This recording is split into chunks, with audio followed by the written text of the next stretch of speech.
Hello everyone, कैसे हैं आप लोग सभी के सभी। एक बार फिर से आप सभी का स्वागत है आपके अपने यूट्यूब चैनल विजन बैंकिंग पे। आईबीपीएस पीओ 2024 के मेंस कंप्लीट होते ही आईबीपीएस 2024 के कैलेंडर के सारे मेजर एग्जाम्स आपके कंप्लीट हो चुके हैं। With it is RRB PO, RRB clerk, IPS PO, IPS clerk, IPS PO का इंटरव्यू बचा रह रहा है। बाकी रिटन एग्जाम्स आपके सारे कंप्लीट हो चुके हैं।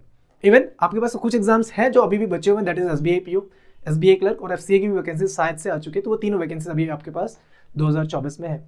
तो इस सेशन में आपके साथ मैं डिस्कस करूंगा how I cleared every prelims examination in 2024। अब ये वीडियो उन सभी स्टूडेंट्स के लिए बहुत ही ज्यादा इंपॉर्टेंट होने वाली है जिन्होंने 2024 में एग्जाम दिया और किसी ना किसी रीजन की वजह से उनका प्रीलिम्स ही क्लियर नहीं हो पाया। ठीक है, या फिर अगर आप 2025 के एग्जामिनेशन को टारगेट करो तो ये वीडियो आपके लिए इंपॉर्टेंट होने वाली है। क्यों? क्योंकि इस वीडियो में आपके साथ डिस्कस करने वाला हूँ how I cleared every prelims examination. अब क्या क्या चीजें मिस्टेक होती है, आपको नहीं करनी है, क्या मिस्टेक्स अवॉइड करनी है, वो सारी चीजें इस वीडियो में आपके साथ डिटेल में डिस्कस कर रहा हूँ। तो एक एक करके चीजों को डिस्कस करेंगे। बहुत सारे स्टूडेंट्स बोलेंगे भी कि भैया आप ऐसा बोल रहे हो, एक बार रिजल्ट भी शो कर दो। तो यहाँ पे मैं आपको अपना individual RRB clerk, RRB PO, IPS clerk और आईपीएस पीओ का अपना रिजल्ट शो कर रहा हूँ। और अगर आप बोलोगे तो नेक्स्ट वीडियो में आपके साथ इसका स्कोर कार्ड्स भी शेयर कर दूंगा। ठीक है, आप जाके इसको वो भी देख सकते हैं। और इंडिविजुअल अगर आप चाहते हो कि मैं प्रॉपर वीडियोस स्ट्रेटेजी वाली लेके आऊँ हर एक पर्टिकुलर सब्जेक्ट की, चाहे क्वांटिटेटिव एप्टीट्यूड हो, रीजनिंग एबिलिटी हो, इंग्लिश का सेक्शन हो या फिर करंट अफेयर्स कैसे मैंने एक्सेस किया है, आप सभी अगर कमेंट सेक्शन बताएंगे तो डेफिनेटली मैं इस पर एक प्रॉपर वीडियो आपके साथ लेके आ जाऊंगा। ठीक है, बट उससे पहले आप सभी को एक टेस्ट सीरीज के बारे में बताना चाहूंगा जिसका लिंक मैं डिस्क्रिप्शन बॉक्स में और कमेंट सेक्शन में आपके साथ शेयर कर रहा हूँ। प्रेप टेस्ट सीरीज के बारे में, ये आपको प्रेप ऐप या फिर prep.in वेबसाइट पे भी आप इसको एक्सेस कर सकते हो। इसमें हर एक एग्जामिनेशन का, बैंकिंग के चाहे आप आरआरबी पीओ ले लो, आरआरबी क्लर्क ले लो, आईपीएस पीओ ले लो, आईपीएस क्लर्क ले लो, एसबीआई पीओ, एसबीआई क्लर्क आएगा, हर एक एग्जामिनेशन का आपको डिटेल में हर एक क्वेश्चन जो आप देखोगे इस टेस्ट सीरीज के वो एग्जाम ओरिएंटेड क्वेश्चन दिखेंगे जो आपके प्रीवियस ईयर के क्वेश्चन पेपर होते हैं उसी से फ्रेम किए गए क्वेश्चन होते हैं। सो दैट कि आप जब तैयारी करो to the point examination level की तैयारी करो। तो डिस्क्रिप्शन बॉक्स में और कमेंट सेक्शन में इसका लिंक है। अफोर्डेबल प्राइस में आपको ये चीज़ें मिल रही है।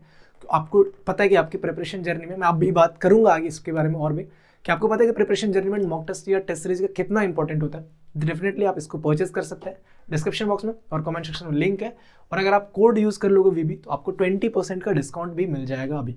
ठीक है, तो जल्दी से जाओ, डिस्क्रिप्शन बॉक्स में और कमेंट सेक्शन में लिंक है, आप वहां से इसको एक्सेस कर सकते हो। अब बात कर लेते हैं एक एक चीज़ में मिस्टेक्स क्या क्या नहीं करनी है। पहला मिस्टेक क्या करते हैं कि हम ना पूरा सिलेबस अपना कंप्लीट नहीं करते। If you are preparing for any examination, मैं ये नहीं बोल रहा कि सिर्फ ये तो बैंक एग्जाम की बात करें, आप किसी भी एग्जामिनेशन की तैयारी करें ना, पहला काम क्या होता है कि हमें सबसे पहले उसकी पूरा ये पता होना चाहिए हमारे पेपर में आ क्या रहा है, मेरा सिलेबस क्या है, मेरा एग्जाम पैटर्न क्या होता है, एग्जाम पैटर्न में जो क्वेश्चन फ्रेम होता है वो किसका कौन से टॉपिक का ज्यादा बेटर होता है। तो आपने एक बार बैठो 3-4 साल के 5 साल के प्रीवियस क्वेश्चन पेपर को एनालाइज करो, ये चीजें मिल जाएंगी। और पूरा सिलेबस आपको कंप्लीट करना है एक बार, चाहे आप क्वांटिटेटिव एप्टीट्यूड ले लो, रीजनिंग एबिलिटी ले लो, इंग्लिश सेक्शन ले लो, कोई भी ऐसा टॉपिक नहीं होना चाहिए जो आपका छूटा होना चाहिए। क्योंकि आपको नहीं पता कि किस टॉपिक के क्वेश्चन इजी पूछे जाएंगे, किस टॉपिक के क्वेश्चन डिफिकल्ट पूछे जाएंगे आपसे एग्जामिनेशन में। तो हर एक, चाहे आप, अब क्या जनरली हम क्या करते हैं कि मैं क्वांटिटेटिव एप्टीट्यूड की बात कर लेता हूँ, हम क्या करते हैं परमुटेशन, प्रोबेबिलिटी, मेंसुरेशन, ऐसा को इग्नोर कर देते हैं प्रीलिम्स को पढ़ते पढ़ते। क्यों? क्योंकि हमें लगता है ये तो आएगा नहीं। अगर आपका प्रीलिम्स क्लियर करना टारगेट है सिर्फ और सिर्फ, तो आप इसको इग्नोर कर सकते हो। लेकिन अगर आपका टारगेट है कि आप मेंस भी क्लियर करो, तो मैंने आरआरबी पीओ मेंस का भी आपको शो करा था अपना रिजल्ट में, अगर बोलोगे तो वो भी शो कर दूंगा कि मेंस भी क्लियर करा था। तो कैसे करना है, तो आपको ये टॉपिक्स को छोड़ नहीं सकते। आप पिछले 2-3 सालों में अगर आईपीएस पीओ मेंस का ट्रेंड देखोगे ना, प्रोबेबिलिटी की डीए सबसे इजी आती है, जो आप सबसे आपको बेस्ट लगता है, time and work ratio proportion आता है या फिर आपका एसआईसी है, आप इसके डीए को टच तक नहीं कर पाओगे मेंस में।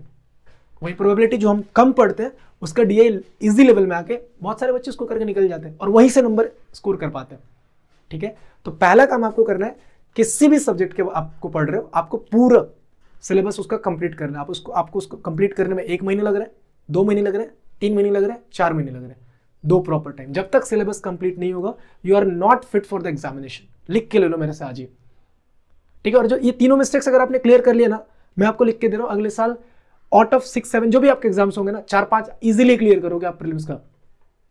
ठीक है, तो पहला काम क्या करना है, सिलेबस कंप्लीट करना। आप जिस एजुकेटर से करो टॉपिक वाइज, वो आपकी मर्जी, आपको जिस भी एजुकेटर का समझ में आता है उस उनकी करो। ठीक है, बात कर लेते हैं सेकंड मिस्टेक्स क्या भैया। दूसरी मिस्टेक है कि हम ना किसी एक सब्जेक्ट को जो हमारा फेवरेट होता है उसको इतना टाइम दे देते हैं, हम चाहते हैं कि इसको इतना इतना एक्सेल कर जाऊंगा ना मैं कि इसमें तो फुल मार्क्स कर लूंगा। बहुत अच्छी आदत है। करना चाहिए, एक सब्जेक्ट 2 सब्जेक्ट, आप जो जितने सब्जेक्ट आपको स्ट्रॉन्ग करने करो, बट उसके चक्कर में कोई ऐसा सब्जेक्ट ना रह जाए जो आपका वीक रह जाए। ठीक है, आप उसको एटलीस्ट एवरेज तक रखो। मैं इसको ये क्यों बताता हूँ, हमेशा मैंने ये चीज एग्जांपल दिया आपको कि मान लो आपके प्रीलिम्स में क्या क्या आते हैं, क्वांटिटी एप्टीट्यूड, रीजनिंग और इंग्लिश। आपने क्वांटिटी एप्टीट्यूड और रीजनिंग को इतना एक्सेल कर लिया ना कि पीओ एग्जाम्स में आउट ऑफ 70 आप यहां से कितना स्कोर कर लोगे, 40, 45, 50 कर लिया आपने, कर रहे हो। ठीक है, आप मॉक टेस्ट अटेम्प्ट करो, यहीं से आप आउट ऑफ 70 क्वांटिटी एप्टीट्यूड और रीजनिंग में से 70 में से 50 स्कोर कर पा रहे हो। और इंग्लिश आपका इतना वीक है कि आप 10-12 नंबर भी आप लेके आप खुश हो जाते हो कि चलो ये मेरा तो क्लियर कट ऑफ हो जाएगा। ठीक है, अब एक चीज बताओ, एग्जाम जो होते हैं वो कितने शिफ्ट में होता है, 8, 7, 8, 9, 10 शिफ्ट तक भी कभी कभी चले जाते हैं। इतने शिफ्ट में तो पेपर होते हैं, मिनिमम 8 में तो होता ही होता है ना। अब जरूरी नहीं है कि हर एक शिफ्ट में इंग्लिश ही डिफिकल्ट आएगा, हो सकता है कि आप प्रिपेयर करो, आपने क्वांटिटी एप्टीट्यूड रीजनिंग को इतना एक्सेल कर लेगा, 50 आराम से कर लोगे। किस्मत आपकी बहुत अच्छी रही, आप ऐसे एग्जाम में शिफ्ट में आपका पेपर हो गया जहां पे क्वांट और रीजनिंग इजी आ रहे थे और आपने 54 डाले या फिर कर लिए। ठीक है, और इंग्लिश डिफिकल्ट था फिर भी आपने 7-8 स्कोर किया, सेक्शनल कट ऑफ अगर क्लियर हो गया तो आपका प्रीलिम्स क्लियर हो जाएगा। लेकिन वहीं पे अगर आपका शिफ्ट डिफिकल्ट ऐसा आ गया जहां पे इंग्लिश इजी था और क्वांट रीजनिंग कंपैरेटिवली डिफिकल्ट था, जहां पे 50 स्कोर करने मुश्किल था, ठीक है, तो वहां पे आपके स्कोर हो गए 40। ठीक है, अब तो आपका इंग्लिश भी वीक है। अगर इंग्लिश आपका एवरेज रहता, वहां पे अगर आपको 15-16 नंबर भी आ जाते, आप तो क्लियर कर लेते ना। लेकिन वहां पे इंग्लिश आपने इतनी वीक कर रखी थी कि अभी आपके वहां पे 55-56 ओवरऑल जो बनने थे वो इंग्लिश में 7-8 नंबर की वजह से 47-48 तक अटक के रह जाएंगे। किसी एक सब्जेक्ट को स्ट्रॉन्ग करने के चक्कर में ऐसा ना हो जाए कि आपका कोई सा भी सब्जेक्ट बिल्कुल लो लेवल पे रह जाए। क्योंकि अगर मान लो आपने क्वांटिटी एप्टीट्यूड में 35 आउट ऑफ 35 स्कोर कर दिया, रीजनिंग में 35 आउट ऑफ 35 स्कोर कर दिया और इंग्लिश में आप रहेंगे 6-7-8 नंबर के साथ, आप सेक्शनल आपका लग गया, तो आपके 77-78 नंबर आने के बावजूद भी ना आप प्रीलिम्स क्लियर नहीं कर पाओगे और फिर अगले साल उसी प्रीलिम्स की वेट कर रहे होगे फिर से आप। ठीक है, तो सेकंड मिस्टेक है, आपको कोई भी सब्जेक्ट बिलो एवरेज नहीं रखना है, चाहे आपके एक सब्जेक्ट 2 सब्जेक्ट कितने भी बेस्ट हो, बट तीसरे सब्जेक्ट को भी आपको अबव एवरेज रखना ही पड़ेगा। ठीक है, ये दूसरी मिस्टेक हो गई आपकी। तीसरी मिस्टेक क्या है कि हम पढ़ना शुरू करते हैं और पहले दिन मॉक टेस्ट लेके बैठ जाते हैं कि आज तो मैं मॉक टेस्ट लगाऊंगा। आपको मान लो गाड़ी चलानी आ गई, आपने रोड पे चलाना सीख लिया, बट ऑफ रोडिंग करने तो नहीं आएगी ना आपको। ऑफ रोडिंग में जाओगे तो आपको पता है कि कहीं ना कहीं तो एक्सीडेंट होना है, क्योंकि मुझे गाड़ी के बारे में सारी चीजें नहीं पता है।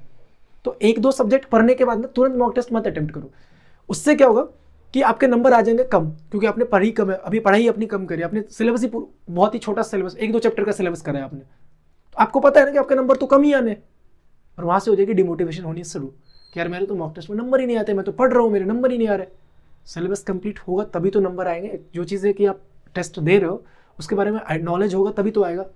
तो एटलीस्ट जब तक आपका 45-50% सिलेबस कंप्लीट ना हो, आप इंस्टेंट मॉक टेस्ट मत लगाओ। जिस दिन आपका 45% 50% सिलेबस कंप्लीट हो जाएगा, आप उस दिन से मॉक टेस्ट अटेम्प्ट करो। मैं ये नहीं बोलता कि अभी एग्जाम नहीं है तो इसका मतलब मॉक टेस्ट नहीं लगाना, एग्जाम है तो भी, नहीं है तो भी। अगर नहीं है तो अभी क्या कर सकते हो, वीक में 2 मॉक टेस्ट लगा लो। SBI PSBI क्लर्क का मॉक टेस्ट है ना, अभी आएगा ना एग्जाम, तो 2 मॉक टेस्ट लगा लो, ताकि जिनका सिलेबस कंप्लीट हो चुका है उनके बारे में बात करो। जिनका 45-50% नहीं हुआ है अभी आप पहले सिलेबस कंप्लीट करो।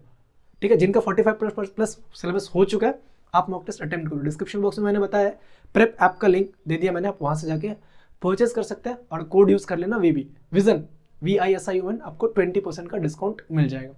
ठीक है, तो तीसरी मिस्टेक क्या थी, आपको मॉक टेस्ट तब तक नहीं लगाना है जब तक कि आपका 45-50% सिलेबस ना हो जाए। जिस दिन हो जाए उस दिन से एग्जाम अगर हो तो उसके अकॉर्डिंग आपको मॉक टेस्ट लगाने। अगर नहीं है आपके पास वो पर्टिकुलर एग्जाम तो कोशिश करो वीक में 1 या 2 मॉक टेस्ट आप लगाते रहो, ताकि आपको उस रिदम में आप बने रहोगे कि चलो मॉक टेस्ट में मेरे इतने स्कोर आ रहे हैं, क्योंकि आपका सिलेबस कंप्लीट हो चुका है।